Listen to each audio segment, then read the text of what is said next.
Saya kemarin mengatakan, mati itu kalau boleh saya contohkan yang paling jelas, yaitu orang yang hidup tapi badannya lumpuh.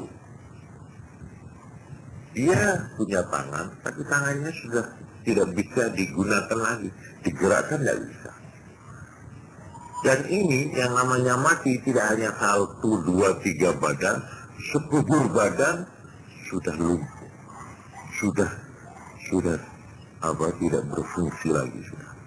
Jadi kita punya keinginan, kehendak, tapi sudah tidak bisa lagi, sudah lumpuh. Mata kita sudah tidak lihat, sudah kabur entah karena penyakit apa, tidak bisa dimanfaatkan. Nah, lumpuh total inilah yang namanya mati. Jadi mati itu sebenarnya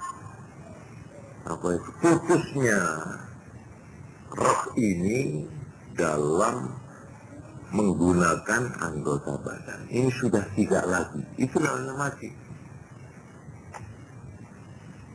Sedang roh ini tidak pernah mati, tetap kekal.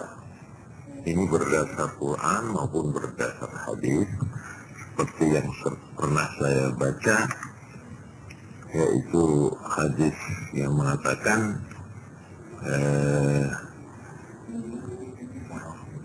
innama khuliqtum lil abad. Sebenarnya kamu diciptakan untuk selama-lamanya, kekal. Nah, ini kita sampai di batas ini kita bisa menguraikan dalam arti hubungan roh dan badan. Jadi badan ini, ya ini saya jelaskan bahwa badan ini bukan tempatnya roh, bukan. Roh itu tidak bertempat di dalam badan, tidak. Roh ini termasuk jauhar, seperti dalam istilah itu ada 3.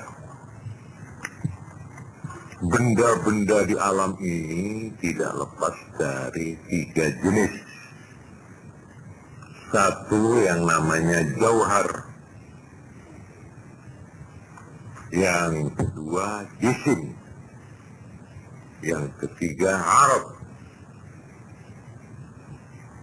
Jisim yaitu sesuatu, benda yang bisa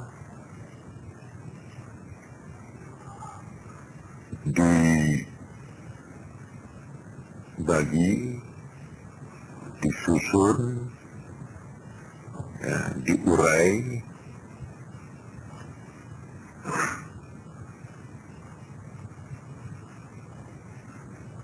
jadi bisa diukur, bisa ditimbang, itu jisim atau benda padat. Tapi roh tidak bisa. Roh itu termasuk, malah di dalam Quran dikatakan kulir ruhu min amri rabbi. Roh ini tidak bisa rusak, tidak bisa susut, tidak bisa mati, tidak bisa lenyap, dan dia bukan jisim, bukan arad. Dia berdiri sendiri, dia tidak menempel. Yang menempel itu namanya arad, putih, hitam, itu menempel. Sesuatu yang menempel itu namanya arad.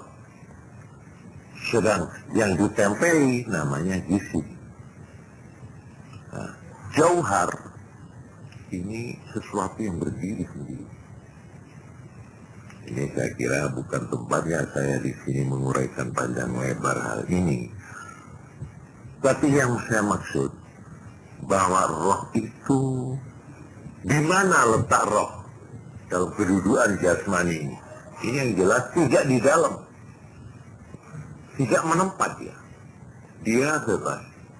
Sesuatu yang tidak bertempat, itu namanya jauhar. Roh ini termasuk jauharun fardun kamilun hayyun bidzatih. Lain dengan nyawa.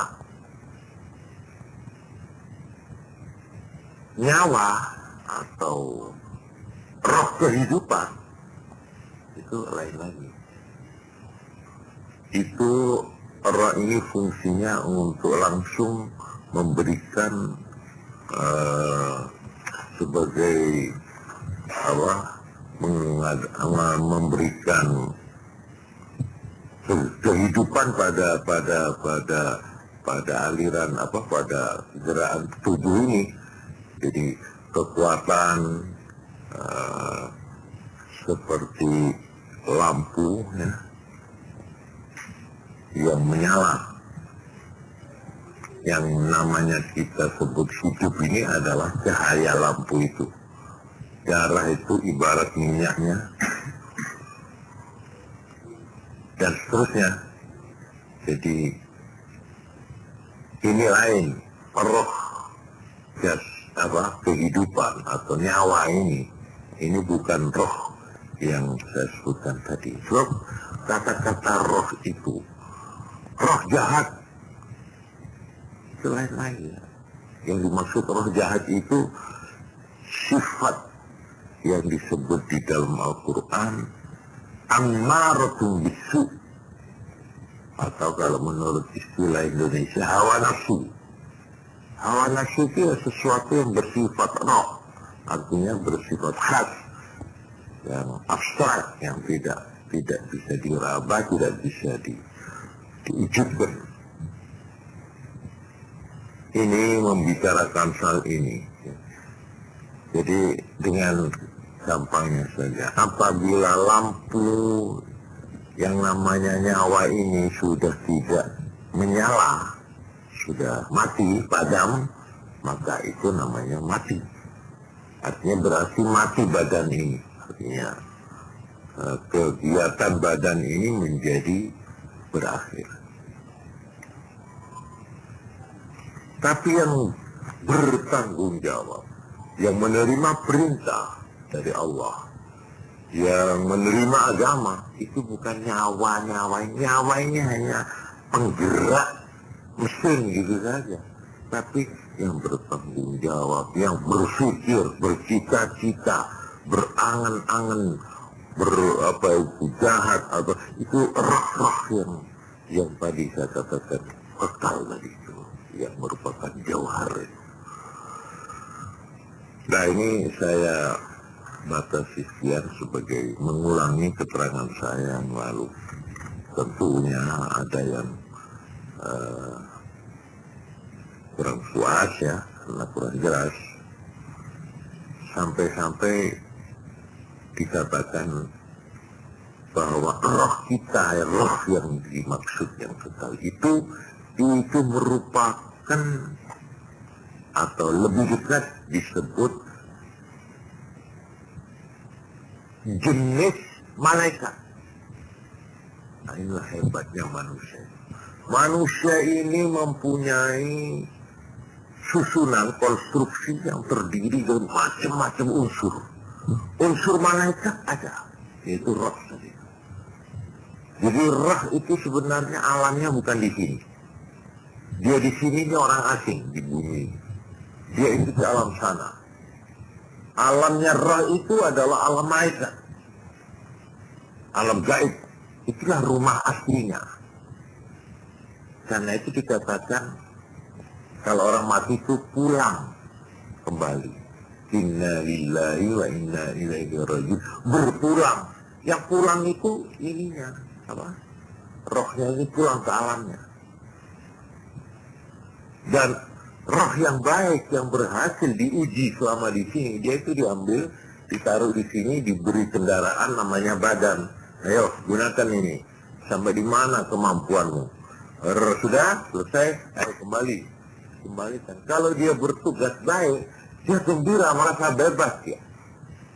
dia bebas kembali ke rumah aslinya, dan dia tidak terikat lagi oleh segala macam hukum yang disebut hukum alam, hukum bumi, hukum hidup di bumi ini, dengan segala macam tetek bengeknya itu. Nah, dia kalau sudah lepas, dia sudah bebas, tidak berlaku hukum bumi ini padanya. Dia akan mengalami hukumnya sendiri, hukum roh. Tiap-tiap alam itu punya hukum sendiri. Ketika kita di dalam perut, kehidupan kita di dalam perut tunduk pada hukum yang berlaku di perut. Ketika kita di sini, kita hidup dalam hukum di sini, yang disebut hukum alam. Hukum alam itu adalah alam bumi. Kalau kita sudah pindah lagi ke alam yang ketiga, yaitu alam kubur, kita di sana mempunyai hukum sendiri. Ada hukum sendiri, hukum Tuhan di sana ada. Berlakulah hukum baru di sana. Kalau kita sudah masuk ke akhirat, di sana ada hukum sendiri. Jadi hukum-hukum yang disebut hukum alam, hukum itu sebenarnya satu hukum berlaku untuk satu ruangan. Oleh karena itu keliru sekali apabila orang ingin mengukur, ingin menilai alam kubur dengan ukuran hukum yang berlaku di bumi. Nggak bisa. Nggak bisa. Di sini yang berlaku adalah hukum panca indera umpamanya. Ini tidak bisa diberlakukan di alam kubur. Nggak bisa. Oleh karena itu banyak hal-hal yang kadang-kadang kita itu tidak bisa menerima. Tetapi Kanjeng Nabi Muhammad SAW bersabda, "Ma min 'abdin illa wa liqalbihi 'ainani." Tidak ada seorang hamba di dunia ini kecuali dia hatinya punya dua macam atau jenis mata. Nah, untuk gampangnya disebut dua mata. Wa huma 'ainani yudriku bihimal ghaib. Dengan mata ini, mata hati ini, dia bisa menangkap hal-hal yang gaib. Fa idza arada Allah Ta'ala bi'abdin khairan, apabila Tuhan menghendaki seorang hamba itu kebaikan, fataha 'ainai qalbihi, kedua mata hatinya dibuka oleh Allah. Liyara ma huwa ghaibun 'an basari, supaya dia bisa melihat, menyatakan apa yang tidak nampak oleh mata kepalanya. Nah, jadi mata ini ada dua. Mata yang ditaruh di sini, ini terbatas sekali, terbatas. Tapi ada lagi mata yang ditaruh di hati. Ini yang dituju Nabi tadi, dengan mata yang di hati inilah dia bisa melihat hal-hal yang gaib. Antara lain, yang gaib itu yang orang tidak bisa membantah, yaitu mimpi. Itu antara lain alam gaib kecil itu. Dengan apa sampean melihat hal-hal di dalam mimpi? Apa dengan mata ini? Tidak, ini merem. Tidur saya, merem. Tempatnya gelap. Tapi saya ketika mimpi itu bisa melihat motor, melihat si A, melihat si B, melihat Surabaya, melihat. Itu melihat dengan apa itu? Alat apa yang digunakan melihat itu? Ini belum pernah kita pikir sejauh-jauh. Cuma kita ngalami, ya itu kata betul kadang yang aneh itu. Calon istrinya sudah kelihatan. Iya, pernah dia lihat orang yang akhirnya orang ketemu. Kita tahu kan, tapi girung itu. Kalau itu ini, ya kok di ini ajaib itu. Jadi saya maaf ini, saya sendiri pernah mengalaminya.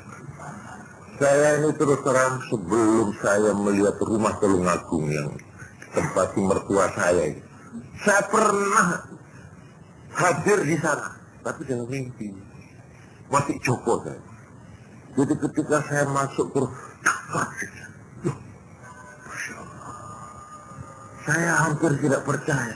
Dia ini yang saya lihat dalam mimpi entah berapa tahun yang lalu. Nggak tahu. Itu betul. Langgarnya, halamannya, rumahnya, persis. Nah, ini hal-hal mungkin sampean pernah mengalami hal-hal begitu. Nah itu melihat dengan mata apa sampean waktu mimpi? Apa dengan mata ini? Buta. Itulah yang sabda Nabi tadi. Tiap-tiap hati, tiap-tiap hamba itu punya. Mata ya, itu gampangnya disebut mata. Jangan tanya sama saya mata itu apa, bagaimana bentuknya, jangan. Itu sudah di luar. Ini Nabi mengatakan di sini ada mata. Di mana hati itu, kalau orang itu dikehendaki baik oleh Tuhan, kedua mata hatinya itu dibuka oleh Tuhan. Sehingga dia melihat hal-hal yang gaib. Seperti Pak Yasirun ini pernah mimpi melihat bagaimana di dalam kuburan itu. Malah dia merasa dikubur. Dia dikubur. Malah ini Kiai Maksum almarhum, dia cerita, aku mimpi jam terang dilebok di kuburan, wong sing ngeterno, aku takut ke pengisor. Seolah-olah dia sudah mengalami mati. Terus aku ditekani malaikat, ditakoni, Maksum, persis.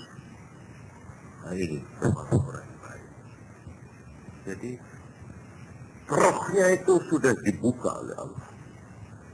Sebab roh itu made of thunder. Dengan atau tanpa alat badan dia bisa berfungsi. Dia bisa melihat. Dia bisa mendengar tanpa telinga ini. Dia bisa berhubungan dalam jarak yang jauh. Bisa. Itu roh. Nah ini tetap berfungsi. Sekalipun kita sudah disebut mati, ini tetap berfungsi. Jadi roh-roh itu bisa berhubungan dengan orang yang ada di rumahnya, bisa. Kalau mau dikehendaki, bisa. Loh, musuh kubur, iya. Seperti saya pernah baca sebuah hadis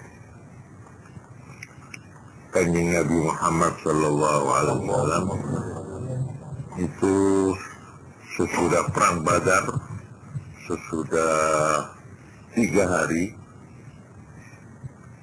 beliau ini pergi ke tempat di mana musuh-musuh Islam itu dikebumikan, ditanam di situ. Terus Kanjeng Nabi itu diikuti oleh Sayyidina Umar.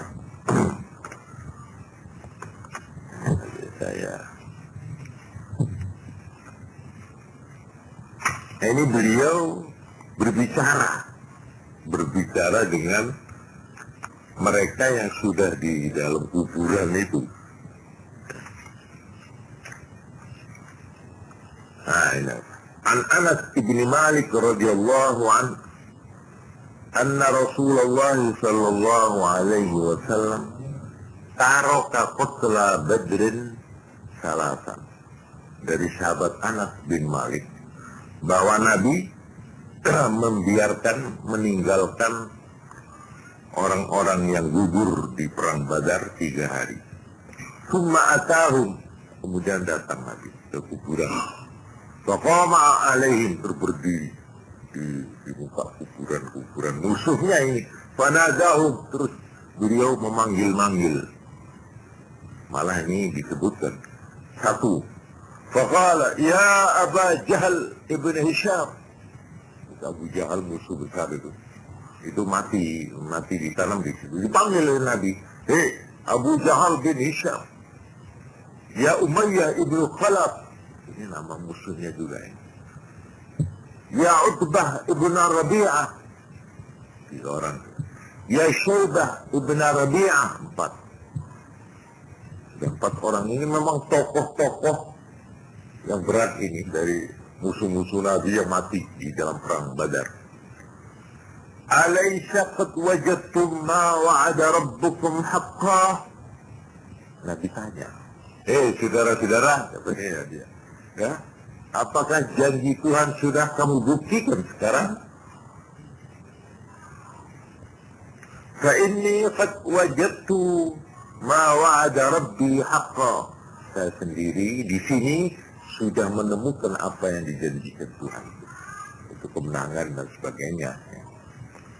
Ini fasami'a Umar qaulan Nabi. Saudara Umar yang ada di situ itu dengar Nabi bicara begini nih, faqala, terus berkata, si Umar, ya Rasulullah, maaf Rasulullah, kaifa yasma'u wa anna yujibu wa qad jayyafu. Nabi, bagaimana mereka bisa mendengar? Kok Nabi kok bicara sama mereka itu? Bagaimana mereka bisa mendengar? Wa anna yujibu, bagaimana mereka bisa menjawab pertanyaan sampean itu? Katanya Nabi tadi. Wa qad jayyafu, padahal sudah membangkai mereka, sudah jadi bangkai 3 hari, ya. Nah, apa jawab Nabi? Qala, wallazi nafsi biyadi, demi Allah yang aku, tanganku, diriku, jiwaku ada di genggamannya, di tangannya, kekuasaannya. Ma antum bi asma'a lima aqulu minhum. Ma antum, tidaklah kamu lebih mendengar lima aku terhadap apa yang saya ucapkan minhum, daripada mereka. Kamu tadi dengar enggak? Saya tanya, dengar enggak? Pendengaranmu itu masih lebih tajam mereka. Ini Nabi. Kamu mendengar, mungkin kamu jarak sedikit agak ke sana sudah ada dengar suara saya. Tapi mereka yang sudah 3 hari terbaring di sini, mereka lebih mendengar ucapanku daripada kamu. Walakinnahum la yadiruna ayyujibu. Cuma mereka tidak bisa jawab pertanyaan saya. Dengar mereka, tapi nggak bisa jawab. Itu bawahnya sampean di muka kuburan musuhnya. Yuk, permanen aku yuk, tak tantang gelut kapan.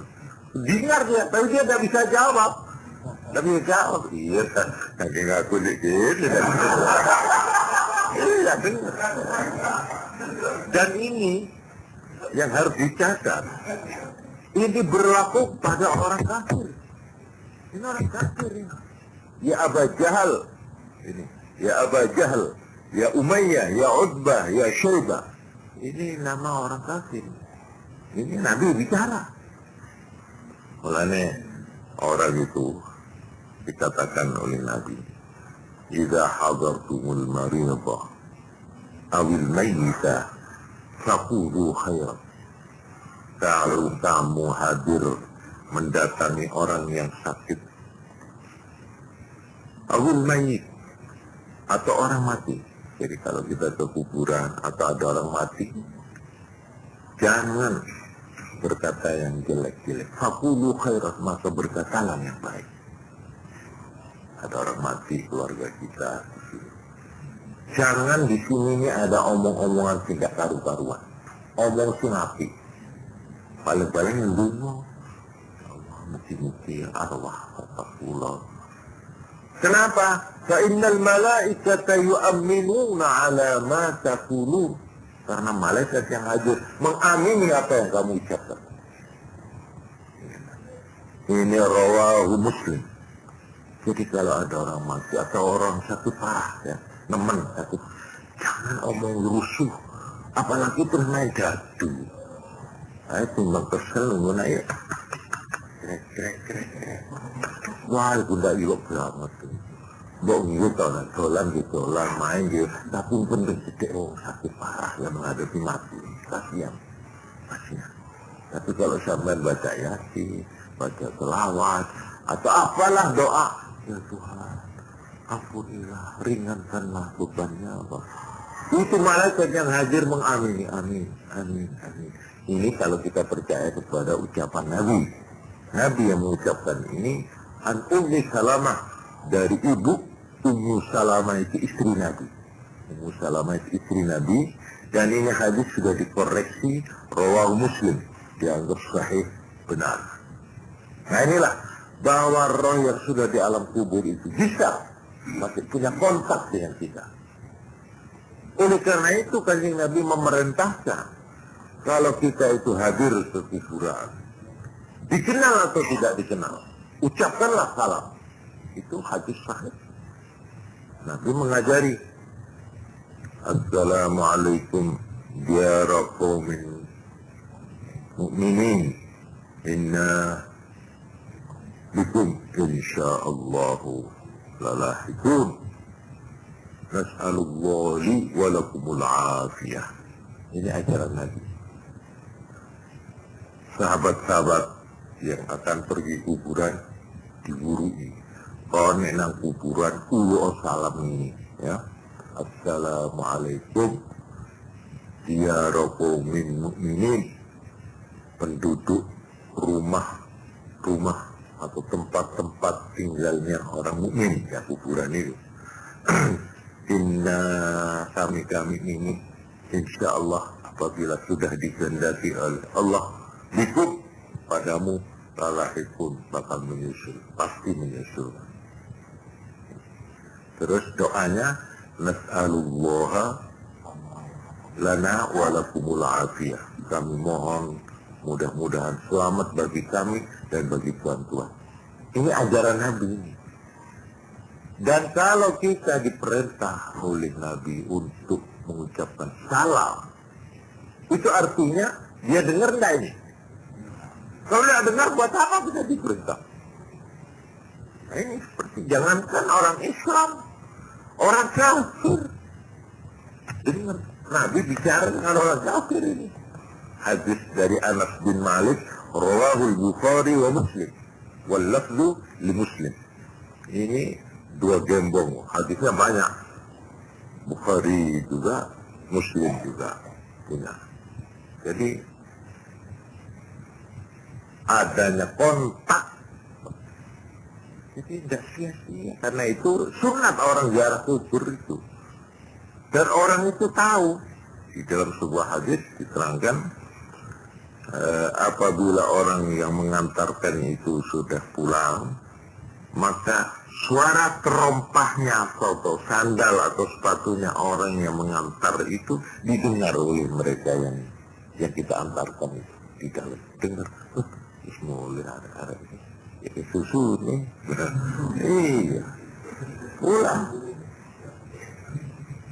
Jadi inilah ya. Sebenarnya kalau dibolak-balik dipikir secara agamis, mati itu sebenarnya bukan apa-apa. Asal kita di sini baik-baik, kepindahan kita pun baik. Jadi sama saja dengan pindah sekolah itu saja sudah. Kalau kita di sini baik lulus, ya tidak apa-apa, sana diterima disambut baik. Tapi kalau kita di sini memang kondisinya itu beling, ya malesan, ya ditandai terus itu. Ya satu ini harus dikasih dengan pita merah ini. Ini kepindahan dari penjaraan itu ini, ya ini pindah penjara ini, residivis. Kemudian saya ingin membacakan di sini sebuah ayat. Ya.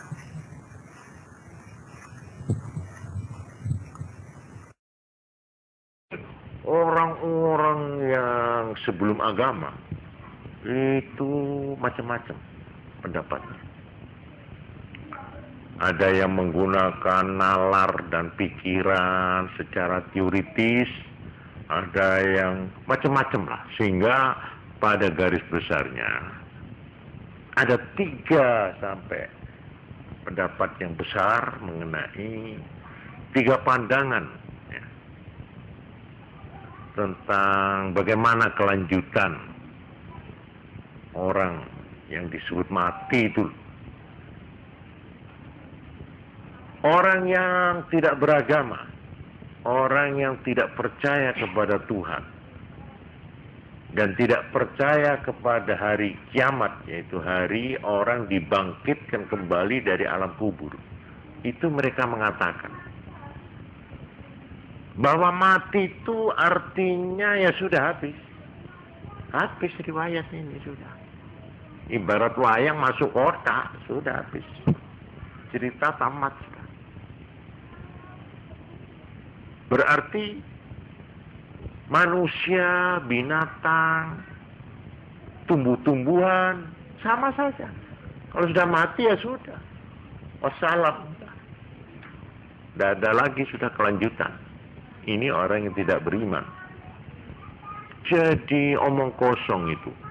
Katanya besok akan dikumpulkan lagi tulang belulang dan sebagainya, akan dibangkitkan, akan dihisap, terus nanti ada orang dibalas kebaikan, ada yang kejahatan dibalas dengan siksa. Itu nonsen semua. Jadi menurut pandangan yang pertama ini, pandangan orang yang ateis, pandangan orang yang Freidenker, pandangan orang yang tidak percaya kepada agama, bahwa mati itu sudah akhir dari segala-galanya dan tidak ada gevolg atau kelanjutan dari hidup ini, tidak ada. Ini yang pertama. Yang kedua, ada lagi pandangan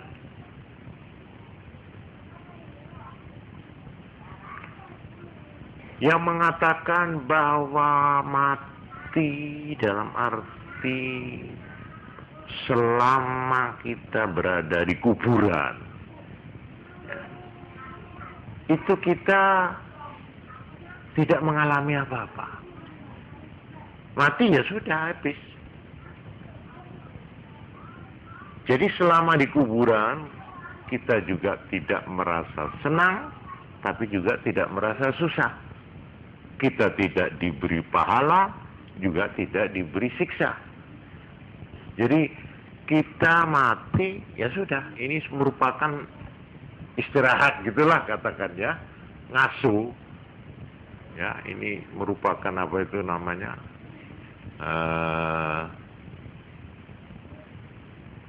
Kosong. Jadi orang mati itu ya tidak ada apa-apa. Kalau ada bilang siksa kubur, nikmat kubur, itu nggak bener, itu nggak bener katanya. Tidak ada apa-apa. Sampai akhirnya besok dibangkitkan. Nah ini percaya ini kepada hari kiamat. Jadi orang itu nanti kalau sudah saatnya hari kiamat, itu semua yang ada di kuburan itu baru dikumpulkan lagi, ya, tulang-tulang itu, ini ada Qur'annya ini, ya. Terus dibangkitkan lagi. Nah, baru di sana nanti di hari sesudah bangkitnya itu baru ada perhitungan. Mana yang baik, ya diberi surga. Jadi selama melintasi ini, alam kubur ini tidak ada apa-apa, kosong. Ini pandangan yang kedua. Pandangan yang ketiga,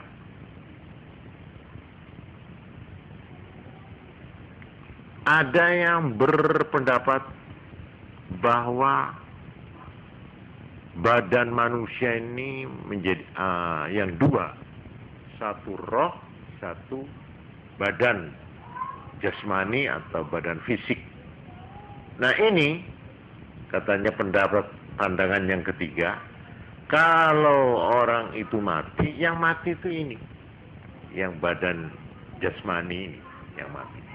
Tapi kalau roh tetap hidup, tidak mati, tetap hidup, tidak lenyap karena mati, tetap.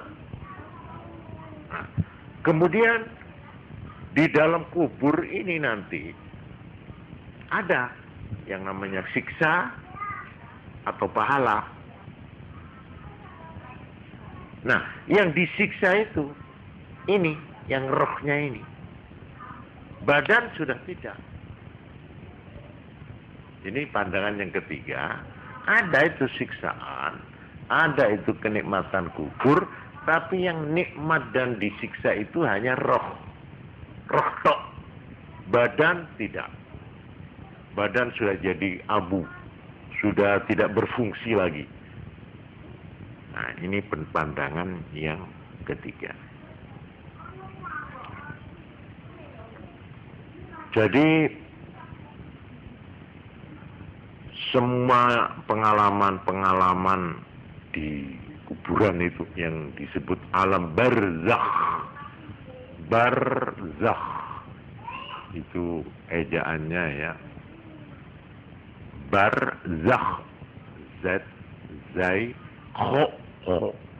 Harus ngoro. Nek moco ngoro. Barzakh. Nah, harus begitu. Supaya kelihatan kho. Nggak boleh barzakh. Kalau barzakh itu hak.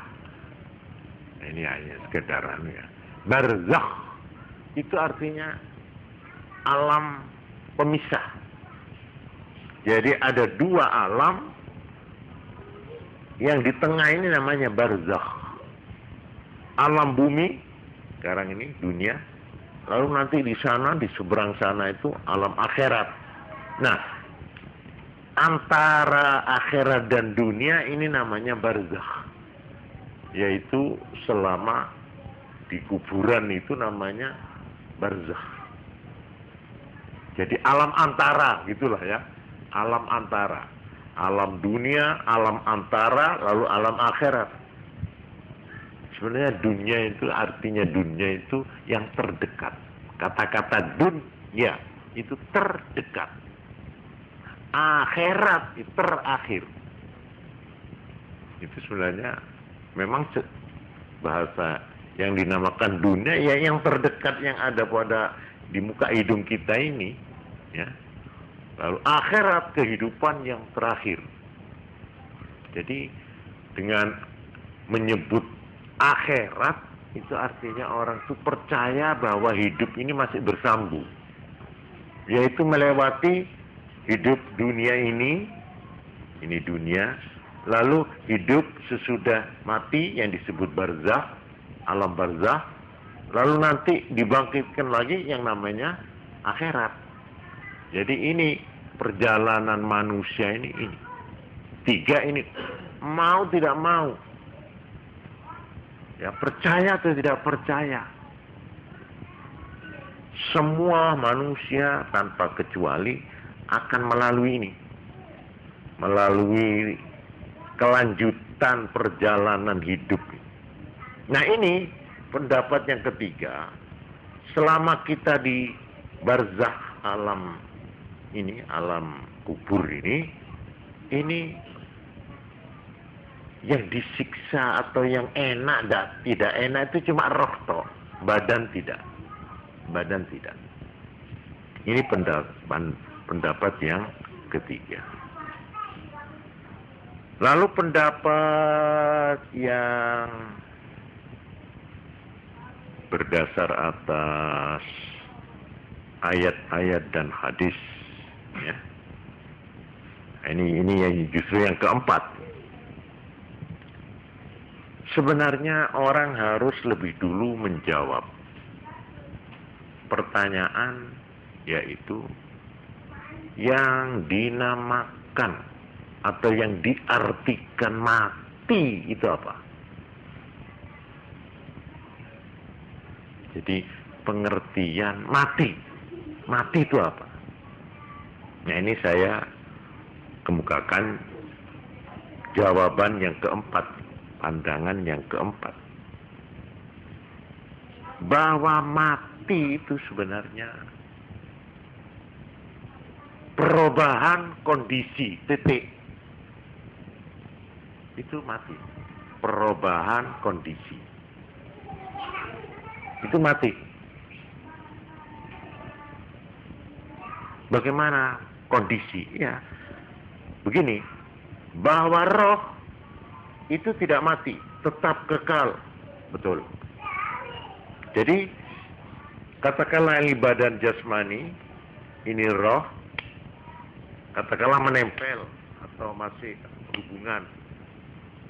Kalau ini sudah berpisah, ini roh ini masih tetap utuh seperti tadinya. Ketika menempel tadi itu sama. Dan ini roh ini artinya memang tersiksa atau mendapat kesenangan roh ini. Lalu badan jasmaninya bagaimana? Nah, ini perlu harus diterangkan dulu. Apa hubungannya roh dan badan jasmani kita ini, apa hubungannya? Apakah menjadi satu, tidak terpisah? Atau bagaimana? Nah, jawabnya menurut pandangan yang keempat ini, badan jasmani ini tidak lebih tidak kurang hanyalah merupakan alat-alat mati yang digunakan dan dikemudikan oleh roh. Jadi kalau kita mau memukul, roh ini mau memukul, maka dia menggunakan tangan. Jadi tangan ini alat pemukul dari roh, digunakan. Jadi seperti saya mau ngerem, remnya saya injak, berhenti kendaraan ini. Tapi yang ngerem itu saya, yang nunggang yang pengendaranya ini. Juga roh itu yang menggunakan, kalau umpamanya jalan ya dengan kaki. Jadi kaki ini sarana alat yang dipakai oleh roh itu. Juga telinga, mata, dan sebagainya. Tapi ada satu keistimewaan yang harus dicatat, bahwa roh itu kadang-kadang bisa mengetahui sesuatu tanpa menggunakan organ ini. Jadi tanpa panca indera dia bisa menjangkau, mengetahui, dan mengalami. Seperti perasaan gembira. Itu menggunakan apa gembira itu? Sedih. Ya nangis ya. Ada orang tidak nangis tapi susah ya. Perasaan susah, perasaan gembira, perasaan puas, perasaan ini apa ya? Itu ya roh. Lalu alatnya apa? Pakai alat apa? Nah ini, jadi kadang-kadang roh itu bisa berperan tanpa menggunakan fisiknya lagi. Jadi di sini ada dua, ya, ada dua. Roh ini bisa berdiri sendiri. Dia bisa merasa, bisa tahu, bisa merasa senang, merasa sakit, ya, tanpa alat, tanpa anggota badan.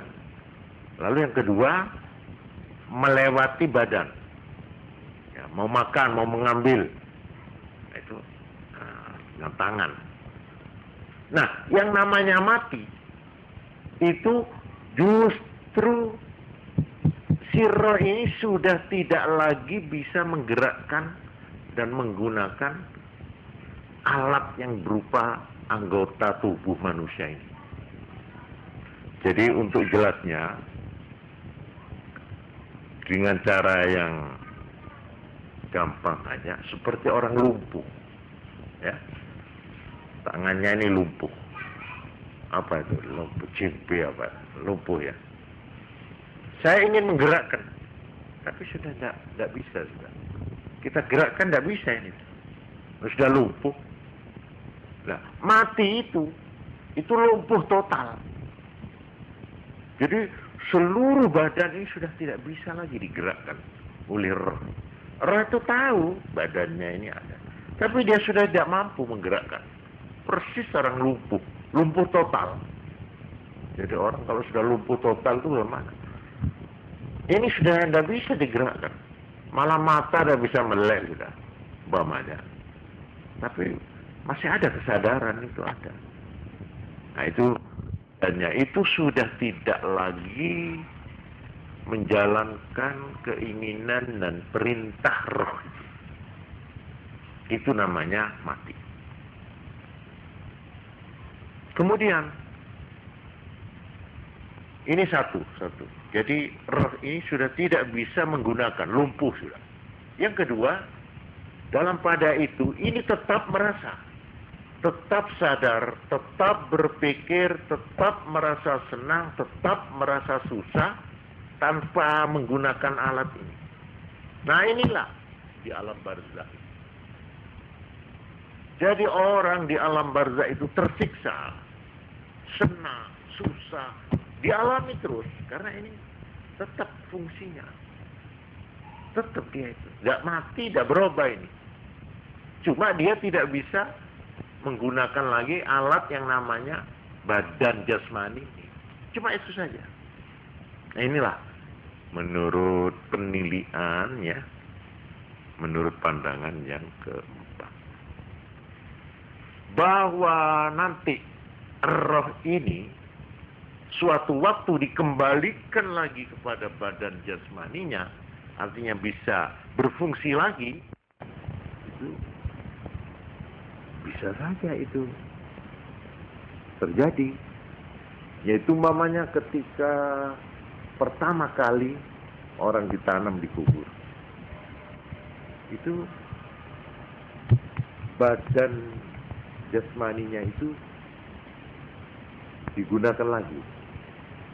Jadi ini nanti saya kemukakan hadis-hadisnya, bagaimana begitu orang dikubur, terus malaikat yang dua itu ya, yang namanya apa itu, Munkar dan Nakir ya, itu bahasa Arab itu. Munkarun dan Nakirun. Cuma sudah kadung lidahan ya, Munkar Nakir. Munkar Nakir. Malah nek cara Madura Nakeron. Nah, itu tuh, Munkar Nakeron. Nah, ya sudahlah, terserah itu. Nah, itu ditanya, sehingga orang ini kembali bisa digunakan. Jadi nyawa roh itu menggunakan lagi. Ya melek, ya duduk, ya anu. Jadi mau dipukul ya badannya dipukul waktu itu. Ya, ketakutan itu ya, sambil begini-begini. Sampai ada orang yang menggali kuburan itu melihat, padahal itu ditidurkan. Tulangnya itu begini. Kaki apa ini? Jadi tulang itu sudah tulang tok, sudah tidak ada dagingnya itu, sudah lama itu. Begini, ada peok kabeh, pesok gitu loh, seperti mobil tabrak. Ya, tapi linggung. Gitu. Padahal ini dulu waktu dibaringkan itu kan dibungkus dan apa itu dibujung. Gitu. Itu ada. Jadi ini bahwa roh itu dikembalikan lagi itu tidak barang yang berat, itu barang yang paling gampang itu buat Tuhan loh ya. Apalagi itu sedang besok itu sudah tulang belulang, sudah hancur jadi tanah, sudah tidak ada wujudnya lah. Tuhan masih bisa mengumpulkan lagi kembali utuh seperti kita waktu masih di sini, kembali lagi. Ini saya kira sudah buat kita sudah tidak jadi keraguan lagi ya. Kalau Tuhan itu mampu dan kuasa membuat sesuatu yang namanya manusia dari tiada menjadi ada, gitu. Sama sekali kita tiada asalnya, lalu ada. Sekarang kita mati, artinya kita kan sudah pernah ada, gitu. Pernah ada, cuma sekarang tidak ada karena sudah jadi tanah, kan gitu. Dikembalikan lagi, ya tentunya lebih gampang dong menurut logika, lebih gampang. Dari tiada ke ada, itu bisa. Apalagi arloji cuma rusak gitu kan, ngetuk nomane, lebih iso, masalah gak enek, lah saya bisa bikin. Ini sudah saya kira itu, ini soal iman di sini. Jadi dengan ini berarti mati itu menurut pengertian agama adalah perpindahan dari satu kondisi kepada kondisi yang lain, dari satu ruang ke ruang lain. Jadi sebenarnya bahasa yang dipakai oleh Nabi itu kata-katanya itu begini. Innama khuliqtum lil abad walakin tantaqiluna min darin ila dar. Innama khuliqtum lil abad. Sebenarnya kamu itu diciptakan Tuhan untuk kekal. Kamu itu kekal abadi. Manusia ini kita harus bersyukur ya. Kita tidak akan lenyap. Kita tidak akan jadi abu lalu sudah habis cerita, tidak ada kelanjutan, enggak. Atau nitis katanya lagi ya, nitis kembali lagi, enggak. Kita ini tidak bakal sirna, kita tidak bakal lenyap. Menurut Nabi ini loh, sesungguhnya kamu diciptakan adalah lil abad, untuk abadi. Walakinnakum, tetapi kamu tantakilun, berpindah-pindah min darin, dari satu ruang ila darin ke ruangan lain. Nah, ini perpindahan inilah yang kita sebut mati. Jadi kalau kita waktu di perut, ya di perut itu, kita hidup 9 bulan apa berapa gitu, lalu kita mau pindah, ya pindah ke bumi ini. Loh, ini kalau saya jadi penduduk kandungan di dalam perut, saya mengatakan, aduh mati, ini mati. Tapi sebenarnya mati itu lahir. Kita yang di sini mengatakan lahir, iya tak? Tapi orang yang ada di dalam perut mati dia. Paham kan maksud saya? Juga begitu. Nanti kalau kita itu nanti masuk kuburan, kita bilang mati kamu. Tapi katanya yang di kuburan lahir kamu. Alhamdulillah. Waras. Disambut nanti kalau kita orang baik-baik ya, disambut oleh keluarga kita. Loh, sungguhnya tak ada ini. Kalau kayak saiki kan, itu betul itu. Saya mengatakan ini karena Nabi. Sebab hal-hal yang gaib itu. Nah, disinilah perlunya Nabi. Kenapa manusia kok pakai Nabi-Nabi segala jangan? Apa manusia ini tidak mampu dengan otaknya? Loh, kalau cuma untuk bikin rokok, bikin pabrik, bikin mobil cukup. Tapi untuk memecahkan teka-teki hidup, untuk menjangkau alam-alam yang serba misterius, juga alam-alam yang disebut alam gaib, lalu yang namanya kelanjutan hidup ini terus bagaimana, kemana.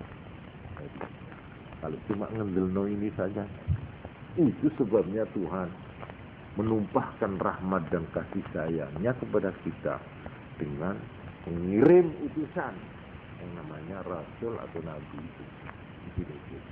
Untuk memberikan petunjuk. Nah, sekarang saudara percaya apa enggak ini utusan Tuhan? Percaya, ya sudah. Itu namanya orang iman.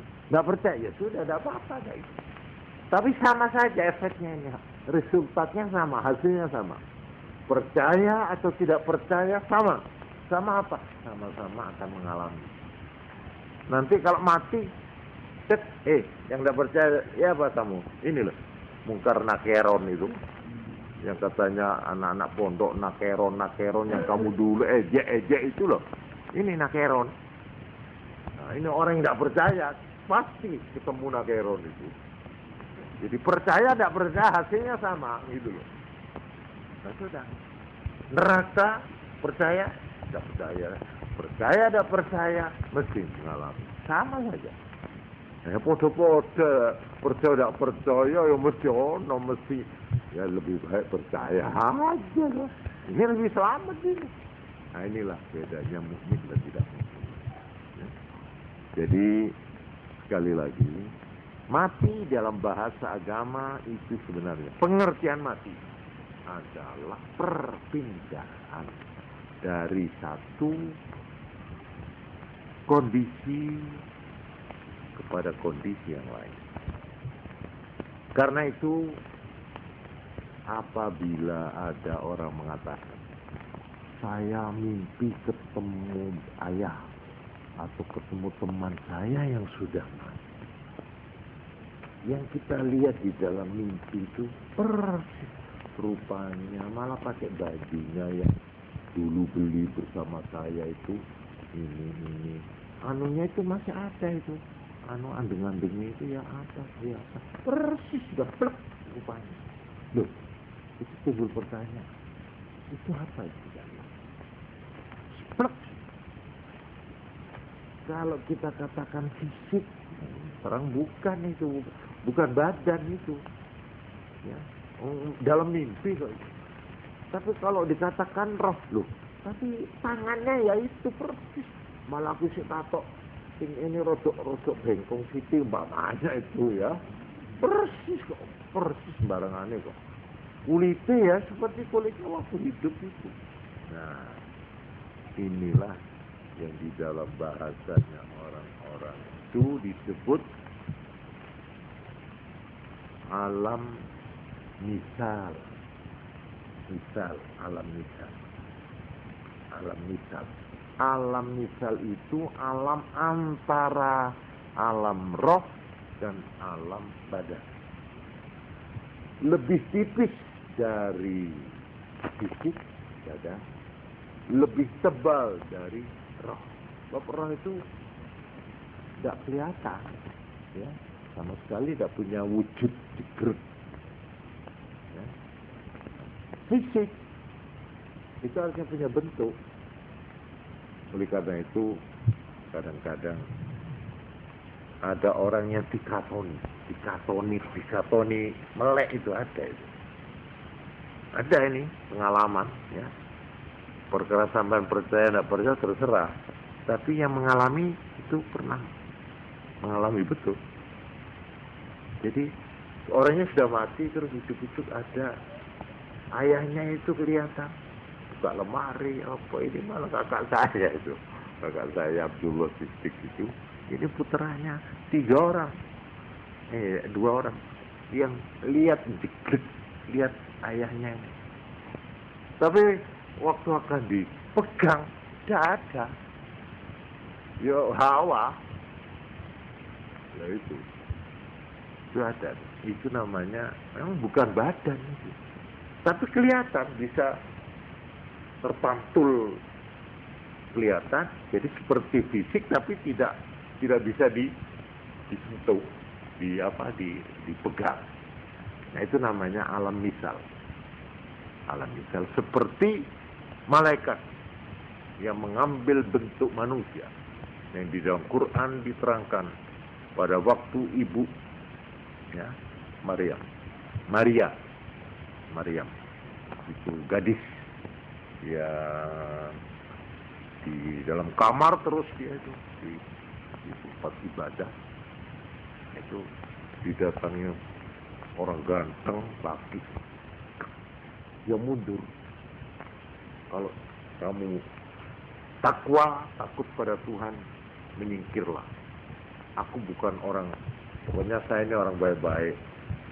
Loh enggak, saya ini malaikat. Nah itu di Al-Quran diterangkan Fatamas halalaha basyaran sawiyya. Maka malaikat itu mengambil rupa sebagai manusia yang utuh. Fatamas salah. Nah ini misal. Jadi malaikat itu kalau berbentuk badan, umpama sampai didatangi malaikat, bentuk orang, umpamanya seperti Pak Bani ini, umpamanya rupanya datang. Tapi malaikat umpama, ini kalau sampean pegang tidak bisa memegang hawa, karena dia bukan fisik, bukan badan. Kalau fisik bisa, gitu. Itu juga begitu. Jin itu juga begitu. Kalau sudah menampakkan diri dalam bentuk orang, itu sampean pegang nggak bisa. Cuma gini, ini nyeleneh gitu ya. Jin itu suka tempat gelap. Kalau dia menampakkan diri dalam bentuk manusia, dalam bentuk fisik, dia akan berlaku semua hukum yang mengenai fisik pada dia. Jadi kalau dia itu dilempar gini, ya kena, dia lari. Tapi kalau dia kembali ke alamnya yang asal, yaitu alam rohnya itu yang tidak ada fisik, nah itu kita nggak bisa menemukan dia di mana, padahal di belakang kita itu dia. Bapaknya ya. Tapi karena kita nggak tahu, nggak sadar, ya nggak apa-apa, enak aja sakot. Pengisah belum ini sakot, nggak harus ditunggu di burine. Mau begini juga, mau lu jerit ya. Nah, karena dia pakai itu kembali di alamnya. Karena itu kalau ingin di padang ya, tempat yang gelap-gelap itu padang, seperti di kakut padangnya nggak berani. Kalau dia menampakkan, kita hadapi. Dari orang sih ngomong uri uyah ya, tahu uyah tak apa dibacakan ayat kursi tak apa, ya takut betul. Tapi kalau dia kembali ke kita tidak tahu apa-apa sih. Dia tahu kita tak tahu dia. Wah ini di sini kelebihan dan kekurangan itu. Ya, jadi crop ini. Jadi inilah, Adam alam misal namanya. Alam misal. Itu alam misal. Jadi kalau ada malaikat menampakkan dalam topi minjam tubuh manusia, itu alam misal. Kalau ada jin setan dalam mengambil bentuk, biasanya itu bentuk ular, anjing, umpamanya ya. Nah itu barang misal. Sampai tangkap ya bisa itu. Umpamanya itu alam misal. Juga orang yang mimpi, orang yang sudah mati tapi kelihatan dekat. Malah ini ada yang hebat ya. Ada pengalaman yang ketemu berhadapan-hadapan, ya. Itu namanya alam misal. Nah ini sudah melantur saya ini. Jadi saya kembali lagi. Sekarang yang dinamakan manusia itu yang mana? Yang sebenarnya hakikat manusia, yang namanya manusia yang harus bertanggung jawab atas perbuatannya, harus mempertanggungjawabkan perbuatannya, itu siapanya kita, yang mana? Tidak lain adalah roh. Sebab roh inilah yang mempunyai peranan menjadi central power, ya, menjadi central peranan dan yang menentukan itu roh. Ya. Jadi inilah keterangan saya untuk pertama tentang pengertian mati dulu. Nanti bagaimana kelanjutannya kehidupan ini kita tidak bisa menerangkan kalau tidak diberitahu oleh Quran atau oleh hadis. Tidak ada. Jalannya mau ke sana itu bagaimana? Dengan akal, dengan panca indera tidak bisa.